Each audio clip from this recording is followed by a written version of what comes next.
Welcome to the Trauma Treatment Collective vlog. Today we're going to be talking about documentation in trauma treatment and how to do it well. And so I thought I'd talk about this because if you're like me, you've heard if you don't document it, it didn't happen.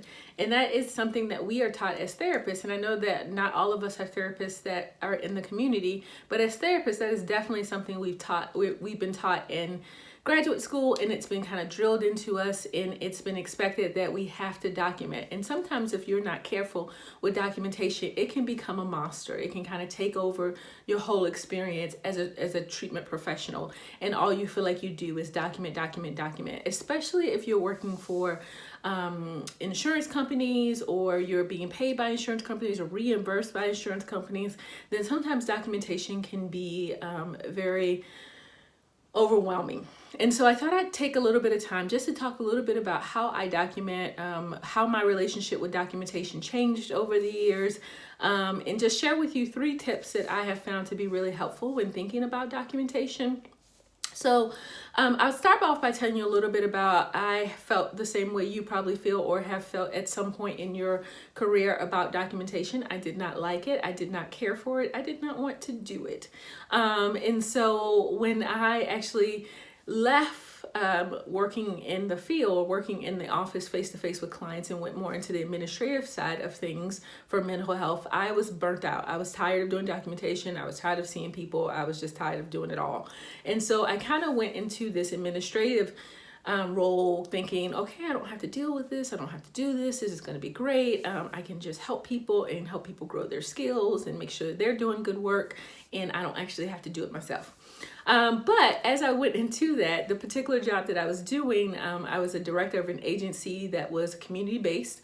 So we were Medicaid funded. A tremendous amount of our clients were Medicaid clients, and so therefore that meant that there were some very stringent, very rigid documentation rules, and they would come and they would audit us, and it was always the audit. You know, we got to make sure we pass the audit, because they would pull money back if they felt like we weren't documenting. No matter whether we did the work or not, they're going to pull the money back, and they want their money. And so it was always the goal of having a very good audit and having low paybacks. And so documentation was a big part of what I was responsible for. Didn't know that, but it turned out that way. But after I got through that process of the shock of that, I really started to learn how to kind of see documentation as a support rather than a hindrance or a roadblock or a bother. I saw it as something that was really good, because I really began to see how documentation can really help move treatment forward. It can help keep the client safe. It can help keep the provider safe. Like, it's a lot of things documentation could do. And so when I started to kind of really see, okay, when we're doing good documentation, that means we're probably doing good work, because more than likely, if you're documenting what you're doing, then that's really informing what you want to do in the next session, which then helps keep you on treatment plan, which then helps move the goals forward and make sure that we don't get off into the rabbit holes that so many times, if we're not following a plan, can happen, because clients are having multiple stressors, multiple things happening in their life. And if you're not following a plan, it's really easy to get caught up in the day-to-day stuff and not really working on the process of all the things that are happening for them. So when I started to kind of see it that way, and I started to look at it that way, I was like, man, this can be really helpful. This can be really great. And so that's my first tip to you, is to really think about trauma treatment as a conceptualization, and really think about it as like, this is a tool that I can use. Think about documentation as, this is a tool I can use. This is a way that I can really conceptualize my case and really help me to lay out, okay, where are we going and how are we going to get there? And one of the greatest ways that I found to do that is through the treatment plan. And when I'm talking about documentation, I'm not only talking about case notes, but I'm talking about treatment plans and treatment plan reviews, or whatever you call those, end of the case notes, termination plans. All of those things are considered documentation. And so when you're thinking about the treatment plan, one of the greatest things I actually learned from a play therapist, her name is Nicole Jiggets. She actually wrote a book, which I will link in the description section. So if you're interested in seeing it, you can. But she wrote a book of different interventions, and one of those was treatment planning. And she used The Wizard of Oz as a way that she did treatment planning with kids. And she said, you know, if Oz was our goal, that's where we're trying to get to, what would be the yellow brick road? What would be the steps in the yellow brick road that we would have to take to get there? And so those were the objectives. So the goal was Oz, and the objectives was the yellow brick road, or the steps it took to get to the yellow brick road. So it was really nice, and it's a really nice way to kind of think about, okay, if I'm trying to get here, what's the first step I need to take my client through? Then what's the second step? And then what's the third step, and the fourth step, and the fifth step, and so on and so forth.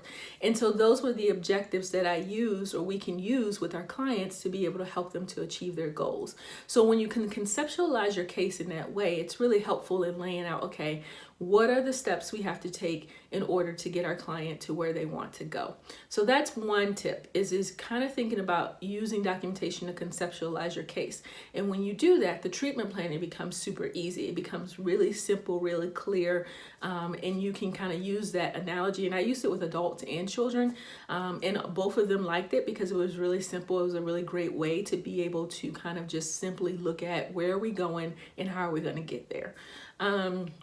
Then the second one is thinking about if you have a certain, if you use a treatment plan or case notes, using those in treatment, like using those in session with the client. A lot of times I will I'd say every 3 or 4 months, I am stopping with the work we're doing and saying, okay, here's where we're at. And I'm pulling out the treatment plan and we're going over it in session. And we're talking about tweaks we want to make and updates we want to make and changes we want to make to certain goals. This really helps. Excuse me, I feel like something's hanging on my face here. This is live.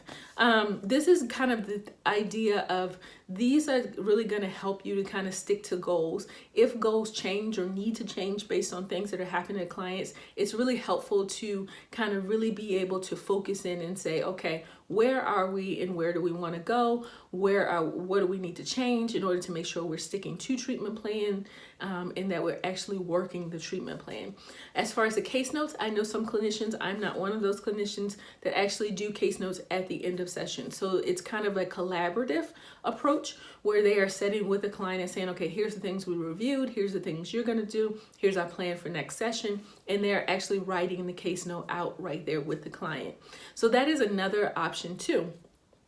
It really helps the client to be in the process of taking away what they learned. One of the things I do ask clients at the end of session is what's your takeaway? Sometimes I will ask them that. I really like that question because it really kind of brings things home and say, okay, out of all the stuff we talked about today, what are you going to take away from this session? What are you going to use to help you to further move along in your treatment plan goals? So that's another thing you can think about as well. The third tip that I would say is if you use a certain modality, really talking to the community of professionals that use that modality to see if anyone has come up with a treatment plan or a case note template. A lot of times, because modalities are very phase oriented and they have protocols and they do the same thing, a lot of trauma treatment modalities are like that, then you're going to usually have templates out there. And so a template can be really nice because it reduces the amount of work you have to do. So you're really kind of going in and filling in the blanks.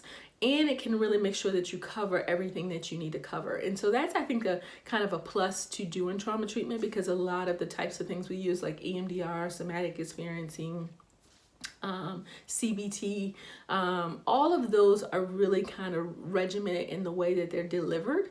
And so it's really nice because you can then have a template that you use and you kind of just plug things in if you're using that modality. So that can be really helpful. So in review, tip number 1 is to really think about conceptualizing or using documentation to conceptualize your case. So I talked a little bit about trauma treatment and the importance of, I keep saying trauma treatment because treatment planning. Sorry. I talked a little bit about treatment planning and using that Wizard of Oz conceptualization piece to help you to really be able to understand, okay, here's the goal and here's the steps we need to take to get to the goal. Then I also wanted to talk a little bit about the importance of making sure that if you are going to do treatment planning and case notes, you might want to consider using that in your sessions and actually using that as a review and using that at the end of sessions to kind of cap out the session and kind of finish it off. So you can actually do the case note there with them, or you can have a session where you actually review the treatment plan and kind of go over it and update it. And you can kind of set that in your planner every 3 to 4 months to make sure that you are doing what you need to do. And then the third one is if you are using a certain modality, asking around to see if people have created some type of template that's out there that you can use to be able to help your clients move forward in their treatment plan goals, as well as help you to kind of get through those case notes a little bit faster. My bonus tip for you is I actually do my treatment notes or my case notes while I am walking. So I will go out and walk in my community, and I will actually do voice record. So I go onto my EHR, and in the right side at the bottom, there's a little microphone. I click into the box that I need to be typing in, and then I click that microphone and I actually talk into my notes. So if you're like me, sometimes case notes create a lot of anxiety for me, and so I can feel almost like the walls are kind of coming in on me if I sit there too long in one spot. So helping me to be able to get through it and do it well, I actually move my body to release some of that anxiety so that I can actually be very present when I'm doing it. So those are all different tips that you can use when you're thinking about documentation and you're actually trying to get through documentation and do it well in trauma treatment. Hopefully this has been helpful for you, and have a great rest of your day. Bye-bye.